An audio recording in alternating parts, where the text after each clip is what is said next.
Myths of the Machine is brought to you by our sponsor, Mighty Man Limited. Be a master of the universe when you wear Mighty Man Limited athletic and sportswear, custom-designed athletic compression gear for male and female athletes, compression shirts, sports bras, yoga pants, hoodies, and more. Available only at mightyman.logosoftware.com. Be mighty.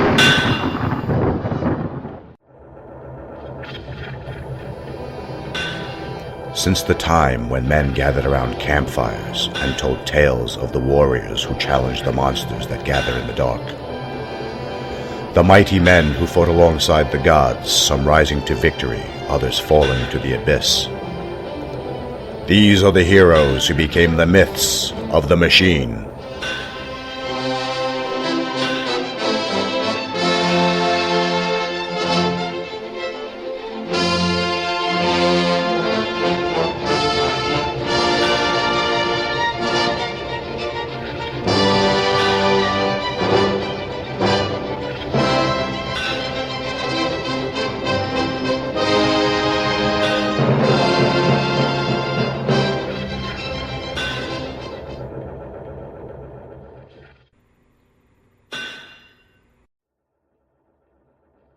It was a routine mission.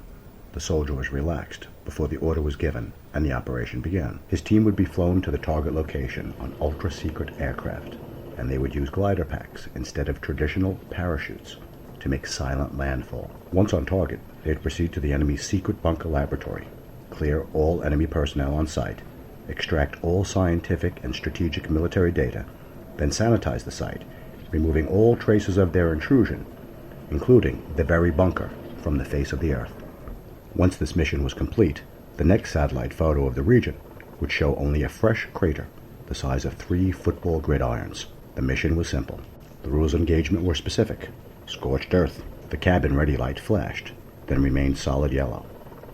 Time to power up the glider's GPS navigation system and targeting array. Silent magnetic caterpillar turbines powered to ready idle. The turbine would add lift to the glider pack in the thin air of the high-altitude mountain atmosphere. The descent went flawlessly, his team's computer systems synchronizing their flight's landing. They divested themselves of the glider pack units, activating their advanced night vision gear. They proceeded to the target, with weapons hot.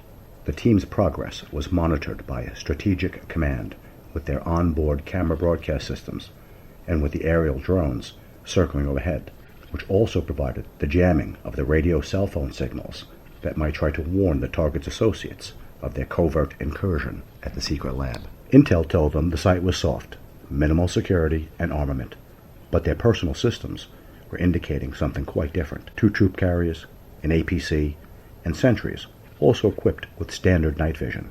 The heads-up display in his visor flashed the team leader's advisory. Activate optic scramblers.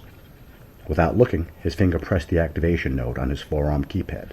His optic scrambler sent out a signal that photo-scanned his immediate surrounding and projected a 3-meter diameter holographic image around him, effectively camouflaging him from any visual observation or standard electronic detection.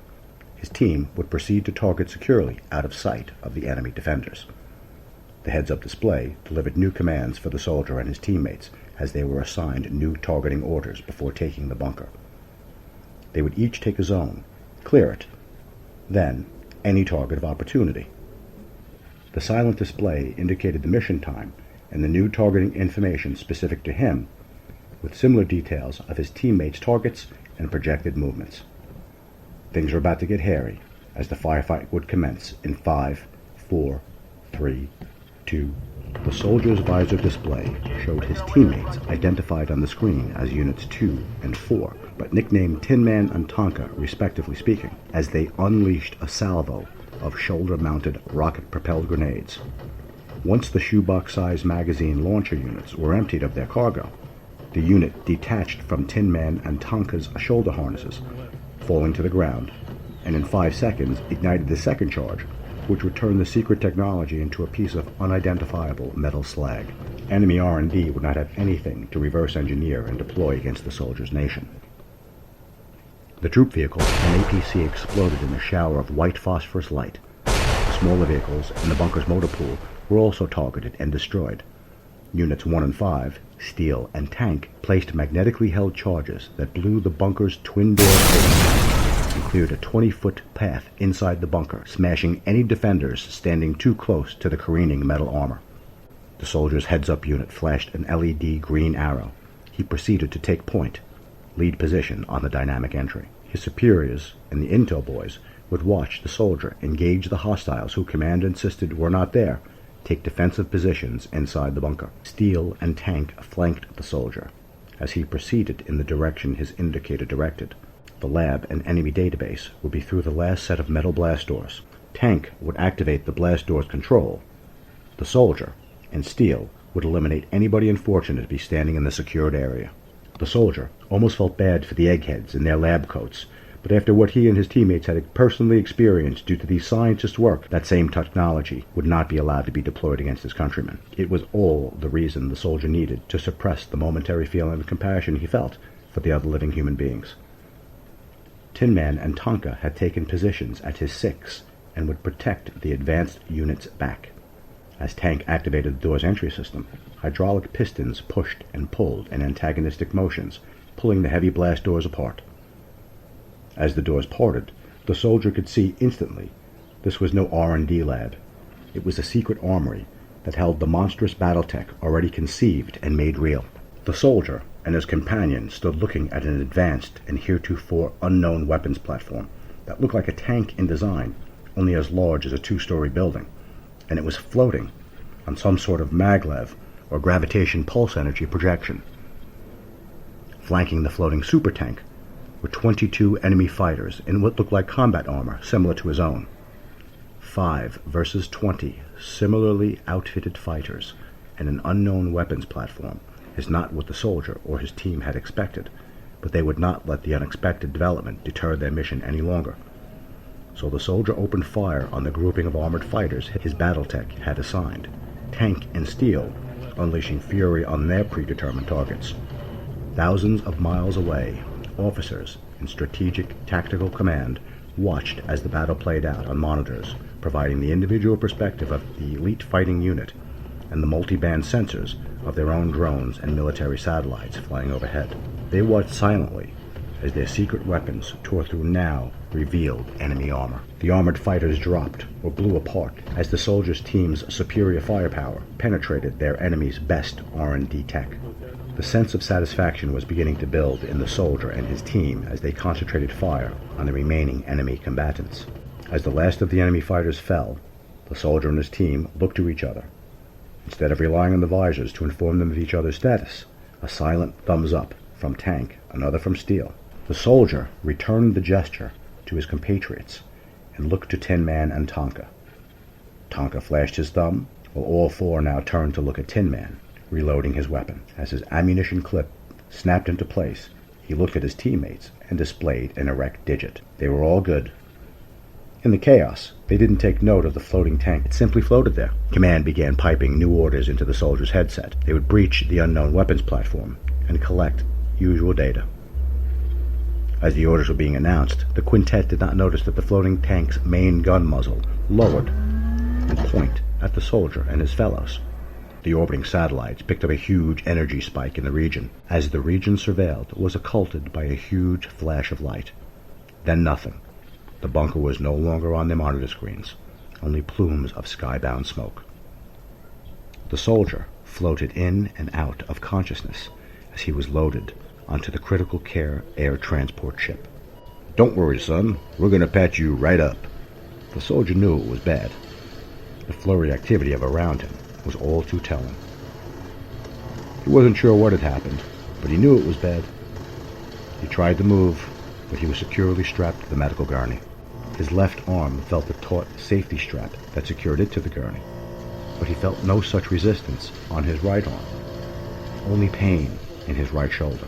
The soldier knew that the arm was gone. He knew his legs, too, were no longer a part of him as well. The soldier knew what this meant. He had seen it all and heard it all before. He knew exactly what happened to men like him. As he was wheeled into surgery, the anesthesia mask was lowered to his face. He heard the major's voice again. "We're going to patch you right up." When the soldier awoke, he was relieved to see he was in his bunk and not in the medical bay at a top-secret medical R&D command unit. He turned his head to see Tonka still asleep in his bunk, Steele sitting on the edge of his rack, Tin Man cleaning his weapons, and he figured Tank most likely were in their pre-dawn PT session. The soldier stretched his arms and his legs. The smooth servos and the mini hydraulic pumps flexed and closed the soldier's fingers. Advanced polymer muscles contracted under duraplastic tough-skin derma. The soldier's feet swung from the bunk, feeling the solid floor through fiber-optic neo-neuron sensors that ran to his CPU organic impulse translator nodes. The soldier's brain, secure in its titanium housing, floating in a nanite-laden biomimetic fluid, would feel greater detail than his original nervous system might. His cybernetic arms and legs had 10 times the strength of human bones, and his polymer muscles were stronger and faster than he could have ever hoped to have been before that night with the tank, before the countless missions of Tin Man, Tonka, and his team, even before the Riyadh offensive in 2021 that destroyed his original body so long ago. As the soldier's CPU ran through its daily systems check, he quickly ingested an amino enzyme paste that would provide the required nutrition for his organic brain and replace the exhausted nanite organelles that supported healthy function of his remaining biological material. The unit's non-cyber command officer entered the secret barracks. "In hit!" shouted Steele. All 5 soldiers stood tall. "At ease, gentlemen." The commander smiled at his soldiers. "We've had an incursion in the heartland. Seems like the little green men need to be taught another lesson." The CO stopped in front of the soldier, his eyes staring sternly into the Mitsusoni synth eyes. "That sound like the kind of mission you've been waiting for, Sergeant Bronze?" "Sir, yes, sir," replied Unit 3, the soldier, known to his hybrid companions as Bronze.